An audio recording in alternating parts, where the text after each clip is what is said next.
Well, first of all, thank you very much for your time. Thank It's you. nice to meet you. Now, I would like to know, what was the first thought that went in through your mind when you said yes to being in this movie? Oh my God. Oh my God. First thing. My interior monologue was really hell no.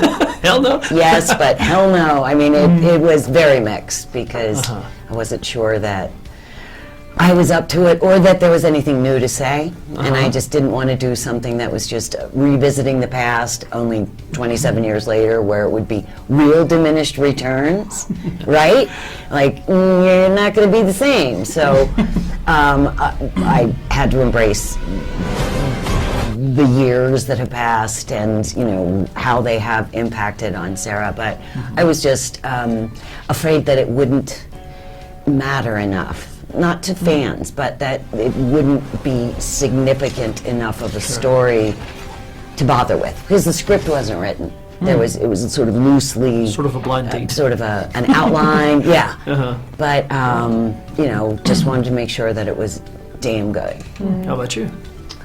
I think just deep panic and insecurity. I think of being very excited to be a part of this, and then being like, oh, I can't do this. Why am I doing this? I can't do this. And then that really persisted for most of the movie. She was great. She was great last night. Where you said like on day 96. Oh, on day 96, so I was doing a stunt, and I got off and went up to Tim, and he was like, what do you think? And I was like, I don't think I'm ready for this role. Day 96. You know, you're talking about the press tour. I've been following it, and it seems to me that in everyone's mind, even your co-stars, you are the soul of this whole project. I want to know your take on that. Hard to carry that torch. I don't know. I really. No, yes, you are. Well, thank you. I really kind of, for the first time in my career ever, was kind of the one that raised her voice and had to fight back a little bit, because I was the one that had the voice from having done the part twice before, and I had a sense of Sarah that didn't necessarily always match up to the dialogue in the scenes. And so it was the first time that I've ever really inhabited myself. Everybody uses the word empowered women, but it was the first time that I felt really empowered enough to speak up and not always go along. And so that's a hard place to be in when you aren't used to being in that way. I'm a pleaser. The director says do this, and I'm like, all right. But there were moments where I was just like, this does not fit with my idea of Sarah Connor. And you know, we all hear about actors who say, my character wouldn't do that, but I actually was the one in this film that more than a couple of times had to go, I'm not saying that.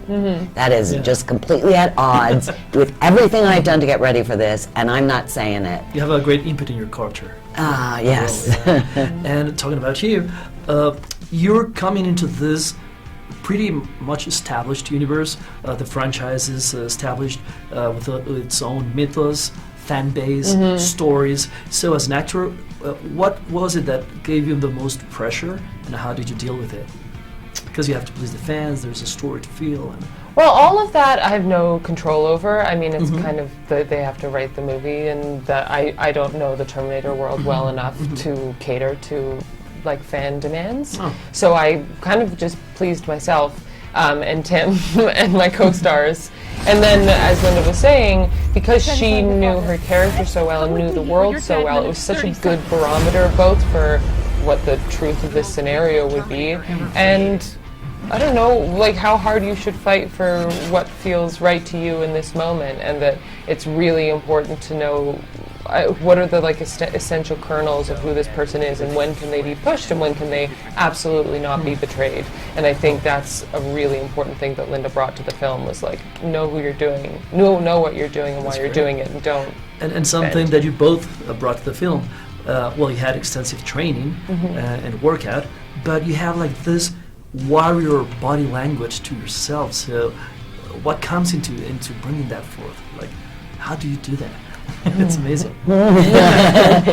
It comes pretty naturally to me. I mean, I did train for a year, and I walked my dog with Sarah Connor in How Does Sarah Walk? I mean, I worked for a year on her walk, her posture, you know, where has time taken her. I know that it's a physical role, and the walk and the way that one presents oneself, and the fact that she has simply been a fighter, a warrior for 35 years, you know, everything is back, and, you know, I had to just, I knew automatically where she needed to be. There's a phrase I wrote, I would like you to comment on that. You said, "I'm not who I was anymore, but I'm so much more than I used to be." Yes. I thought it was great. Comes from years and years of living, and hopefully we grab all those experiences and can reduce them into something that has great impact on the character. That's great. Well, thank you for your time. Thank and you. I hope we can see each other in Costa Rica soon. I hope so. Do. Yep. I would love to Bye, come. thank you. Thank you. Thank you so much.